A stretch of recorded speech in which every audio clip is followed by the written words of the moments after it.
Hey folks, I'm Rob. And I'm Nathan. And we are Two Guys in a Ride. Say, Nate, where are we at today? Hey Rob, today we are at the Chanhassen Autoplex and we are with the Jaguar F-Type Club, or as they like to be known, the Effers. That's right. Now that was from them, not from me. So what are we doing? Hey, we are going to take an opportunity to take a look and interview the owners of these beautiful 8 F-Type Jaguars and learn about their cars today. That's right. But say, folks, before we do, take a moment to give us a like, click on that subscribe button down below, and ring that notification bell so you never miss a video. So, I don't know. What else is there, Nate? Hey, what do you say? Let's go for a ride. All right.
Hi folks, I'm Nathan with Two Guys in a Ride, and today we're out here at the Chanhassen Autoplex and we are visiting with members of the Jaguar Club of Minnesota, and this is a specific group. This is the F-Type group, which comes out, group, yep. Or the Effers, as they The Effers, as they call themselves, and we are here with Mark. Mark, thank you for talking with us today and visiting about your car. Thanks for having me, Nate. So tell us, what year is this?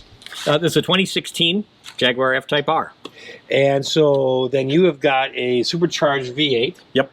Makes 550 horsepower. Just enough to roll it out of the garage. Yeah, exactly. Just enough. And you can hear it while you're doing it. I bet you can. Especially, oh man. Does it have a nice neighbor mode? It does, but not on startup. And I think they introduced that in the later models. But on startup, it's full throated. It's full throated for about the first 5 seconds or so. And it is a beautiful sound. Let me tell you. Oh man, I have to say I love the color combination on your car. This metallic silver with the chrome accents. Yep. It's just enough. And then it kind of pops out with the red calipers on your brakes. Yep, Jaguar calls it the Ammonite Gray with the chrome accents, and it's less common, but it is the one that they used in one of their earlier advertising for the 2016 model, and that's what caught my eye as well. Have you always been a car guy, or when did this start? Your interest in cars? Since I was a kid. So yeah, always been a car guy, absolutely. And have you owned? You do have one other Jag. Yes. You have, F-Pace. The F-Pace, yep. And you bought that shortly before you bought this one. Exactly. But prior to that, you didn't have. You were actually a Ford guy. Yes. Not to say that you're not still a Ford guy. I'm still a Ford guy. I love Fords. I have 2 others there that we drive and the kids drive. But a big Mustang fan as well. Mustang GTs. I love those. Them. And my problem was I went and I test drove an F-Type one day. I actually drove a Mustang GT convertible to the test site, test drove this, and then on my way home I wasn't so thrilled about the Mustang anymore. You threw rocks at the Mustang. No, I still love it. I still have a soft spot for those. But I tell you, the F-Type is just a different level of car. This is kind of what you always want. Mm-hmm. Yeah, I mean, it's all-wheel drive, so it's traditionally still rear wheel. They've got, I think it's like an 80-20 split on the Mustang. On this car. On this car. Okay. On this car, yeah. And so you'll get enough all-wheel drive when you need it. It'll pull you out of a jam, if you will. But you still get a rear wheel feel to it when you're driving. Okay. Yeah. On the newer Jags, the F-Types, did they equal out that all-wheel drive anymore? I have no idea. I don't know. But I know that in 2015 it was full rear-wheel drive. Right. And 2016 they introduced when they changed that. Yep. Do you drive this all year long? I have last year, not as much. I would look for days where it's dried out. It's great in cold weather. If you can get out when the roads are clear, it's a great cold weather driving machine. You'll have a lot of fun. Be a little careful on the roads. I have gotten stuck in winter. Okay. I've been on icy roads. I've been on snow at times, but this car will get you through it. The all-wheel drive actually does help.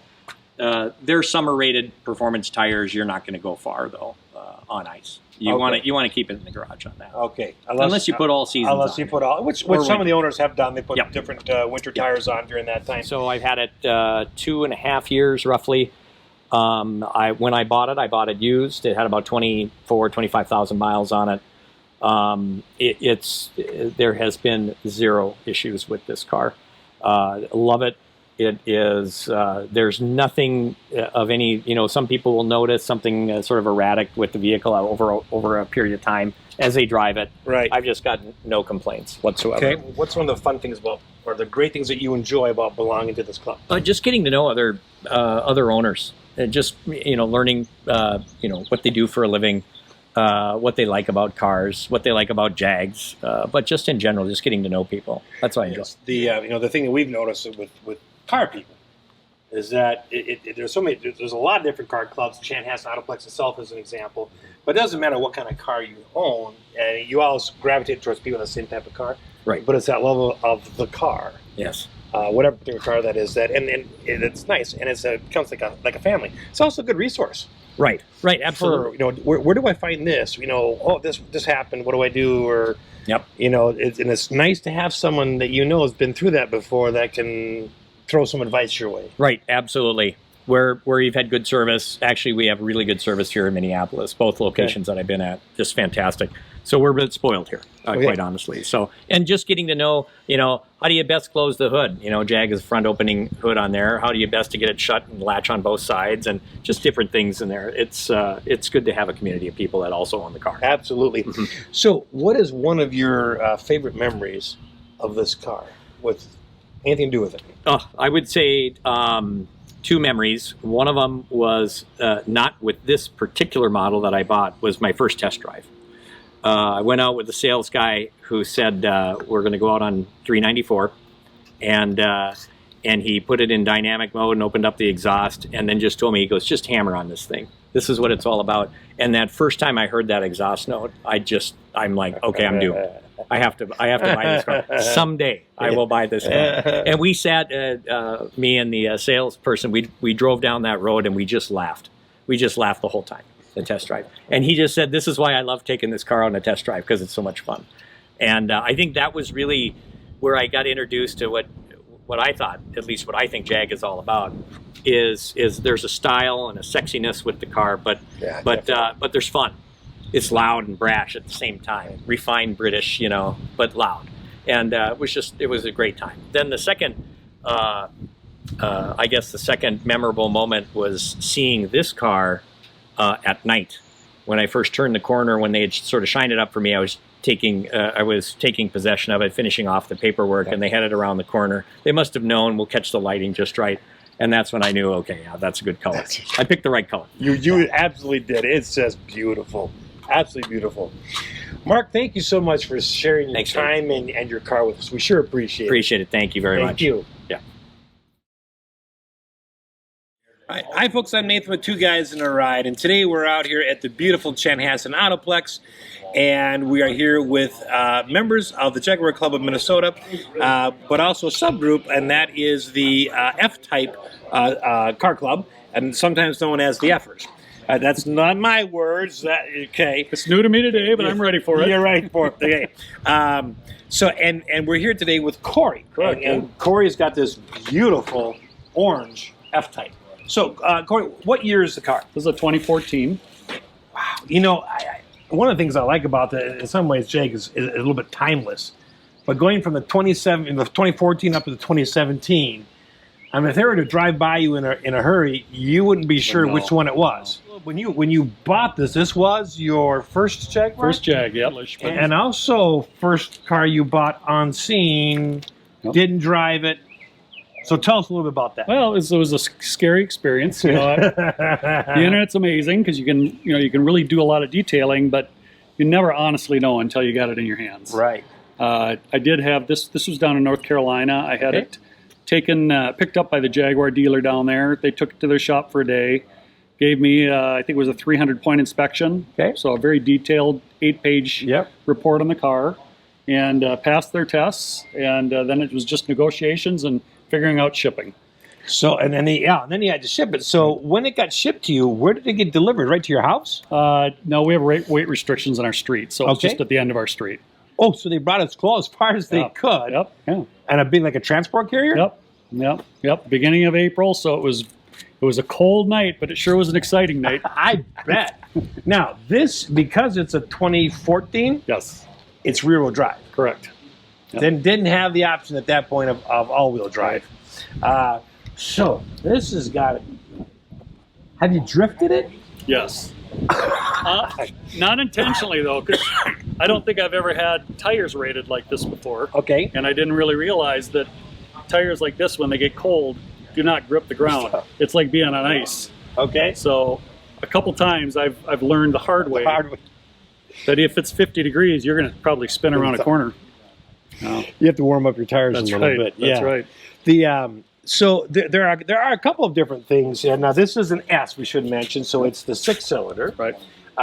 And there are a couple of differences. You still have the dual intakes in the front on either side, instead of the newer ones have a single. Right. But up until 2017, it looks the same. Right. I love the black rims you have on there and the blacked out calipers. Yeah. Those are some big discs. Yeah, they are. Well, when you accelerate hard, you got to stop hard. You got to stop hard. There you go. One of the things I like about all the Jags is the flush door handle. Yeah, I love those. So how does this work? I mean, there's a button on there. If I'm walking up to it, If you've got the key, just push the button. and it pops right out. Yeah, isn't it beautiful? Oh, and your mirrors open. Okay. Yeah. Oh, man. And then, of course, if you hit the remote, it does the same thing. Right. Now, they're sitting out there. You forget, you walk away. Does it stay out? You know, as we've been talking, I've noticed that it just locks itself. It goes back again. Yeah. So I don't think I've ever stood by my car long enough to really see that. See that? Well, you probably always locked it or whatever. Right. Especially if you leave my favorite thing on convertibles is you leave the top down and then you lock the doors. Right.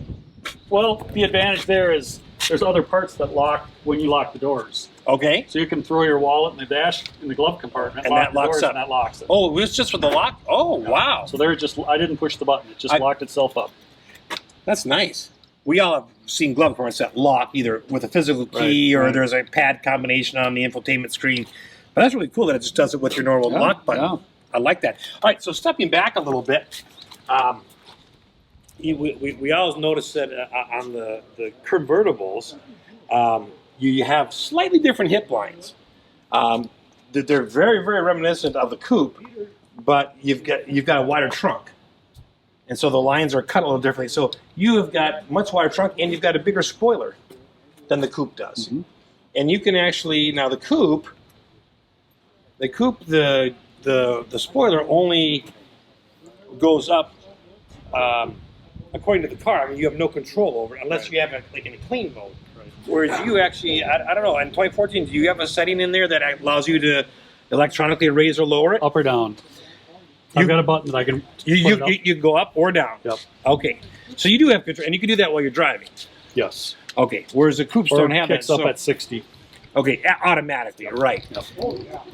This is just beautiful, right? So I think another important thing for a lot of people with this particular car is you can get golf clubs in it. There are a lot of two-seater cars. Long enough. Yeah, they're wide you enough. Can't. So the driver you have to take out, and you have to put it in one corner and jimmy it in, but then the bag sits on top. So. I know the coupe owners have told us they can't fit a golf bag in there. Right. So, the reality is it's fun to drive a sports car to the golf course. Why not? How did you get started in cars? I mean, not everyone goes out looking for, I want a sports car. A car is just to drive point A to point B, and hopefully it's reliable.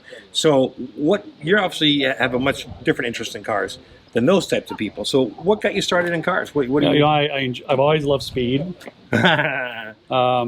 I like motorcycles, but I've always been scared of them. Just a fear of mine. So I've had two-seaters since I was 18 years old. I've probably had 15 different ones over the years. Oh, wow. It's always been my summer car. I've never had anything this nice. I mean, this is a whole new level. Yeah. Since you've had 2 years of driving this, and you had a few experiences, what's one of your favorite memories of the car? You know, I think for me, it's that stressful day when you're kind of at your limit, and rather than pulling out of the office parking lot to the right, you go to the left and you head to the country, and the sun's starting to set, and you just light it up. It's amazing. It's better than any medication out there to just take that stress away. What's one of the benefits you think of belonging to a car club like this? You know, it's a unique vehicle. It's a sensitive vehicle, and it's fun to be with a group of people that have a common interest and can share their experiences, can share their resources And expertise, I imagine. Expertise, yeah. I've been happy that I haven't had problems yet, but it's going to happen. It's a sports car. Okay. It's going to. And I have a family of people that can guide me on where do I go, who does it. That's going to be a nice... No, I like your choice of words. You use the word family. And I think that car clubs are that. They're a family. Not only do they give you the car as sort of the focal point is, this is why you're all interested in this particular car and you're all together, but then you just share that passion for automotives. Right. And then that overlaps into other things. A lot of good friendships are made and developed there. Awesome. Corey, thank you so much for, we'll do the fist bump. We'll do the COVID. Thank you so much for spending your time with us today on this absolutely beautiful F-Type. Thank you.